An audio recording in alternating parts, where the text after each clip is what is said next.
I'm Dr. Kate from HypnoTC. This video is all about ego strengthening and hypnotherapy. So what is ego strength? Ego strength is about our ability to maintain our emotional stability when we're under challenge, in times of stress and pressure, whether that's conflict, pain, emotional upset. And it's about our resilience to bounce back from unfortunate situations. It has aspects that relate to our personal power to make choices and our capacity to regulate difficult or powerful emotions. As well as that, it's about our ability to manage and tolerate difficult situations, pain, discomfort, and other unpleasant environments without losing our emotional control. Ego strength is about our core sense of self, our resilience, and how we manage and cope with difficult situations. In fact, even how we grow from those situations. Why would we as hypnotherapists, or even yourself as an individual, want to assess ego strength? Well, assessing it and indeed developing it is essential for mental well-being and happiness. Weak or poor ego strength can have impacts in many aspects of your life. For example, you may lack the ability to stand up for yourself in a relationship. You may not value yourself, and that can affect your communication both with yourself and with other people. Also, you may find yourself withdrawing from difficult situations rather than accepting the challenge, even if you don't win, even if you don't come out on top. Weak or low ego strength can result in defensiveness, and this lack of emotional control can actually lead to you withdrawing from situations that otherwise you might tolerate and grow from.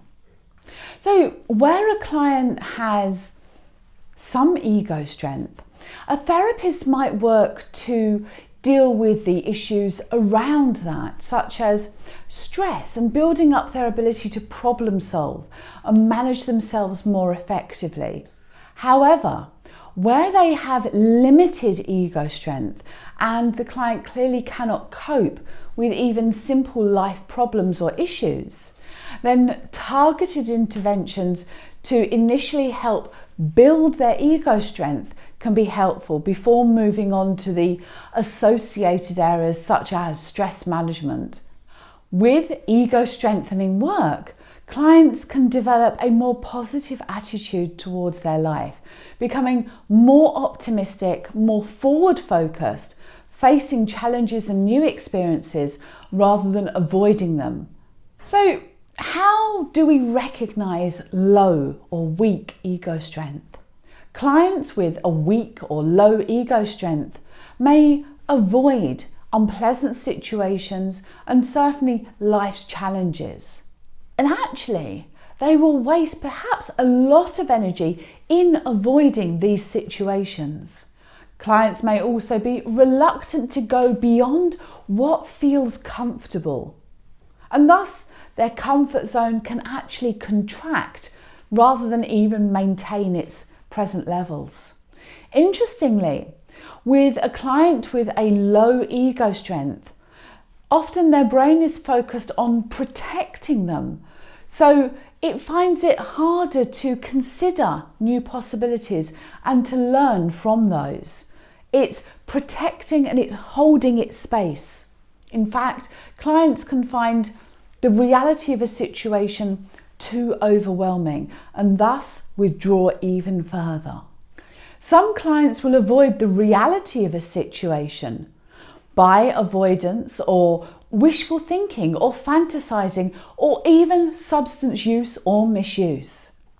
Clients may have rigid, unrealistic expectations, and these come from a basis of fear or anxiety. They may also have limiting beliefs, such as avoidance of a situation or the use of anger or rage to teach others how to respond to them. You'll often find an external locus of control with a mindset that others should be the ones alleviating their pain or discomfort. And these clients seek others, activities, substances that they must have in order to achieve comfort. In contrast, what can we observe in clients who have a good or a high ego strength? You'll notice that the client presents a confident approach to challenges. There'll be a sense that they can overcome the problem and grow from experiencing and working through that problem or challenge. They'll be open to finding new ways of dealing with things and even coming up with solutions rather than just focusing on the problem. You'll notice that they'll be resilient, mastering and overcoming rather than just giving up or avoiding. There'll also be higher levels of emotional intelligence, both in how they express their emotions to others and how they understand and interpret the emotions of others. You'll notice that they'll be able to recognize and regulate their emotions in awkward or uncomfortable situations, and to be able to tolerate high levels of uncomfortable emotions. Yet, they will have a resilience to bounce back from unpleasant situations. So people with high ego strength are those that take a learning approach to life. They experience challenges rather than avoid them, and they grow from the learnings from those challenges. They certainly give others ownership of their problems, and they have confidence in themselves to use their own resources and apply those to challenges. So what builds ego strength in the therapy room? Direct suggestions are great for helping clients develop positive, helpful, resourceful behaviours and habits. Metaphors are a wonderful indirect tool to guide and direct clients to new possibilities, new ways of responding. I've mentioned before about limiting beliefs and work in the therapy room where you can work on limiting beliefs, challenging them and helping the client develop flexible, resourceful, helpful beliefs certainly will have a positive effect on the client's ego strength.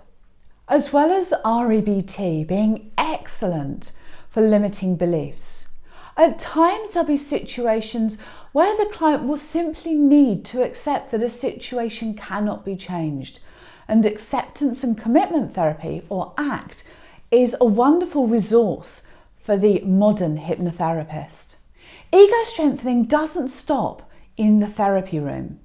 Beyond the therapy room, lifestyle management and homework tasks really help the client integrate and develop outside of the therapy environment.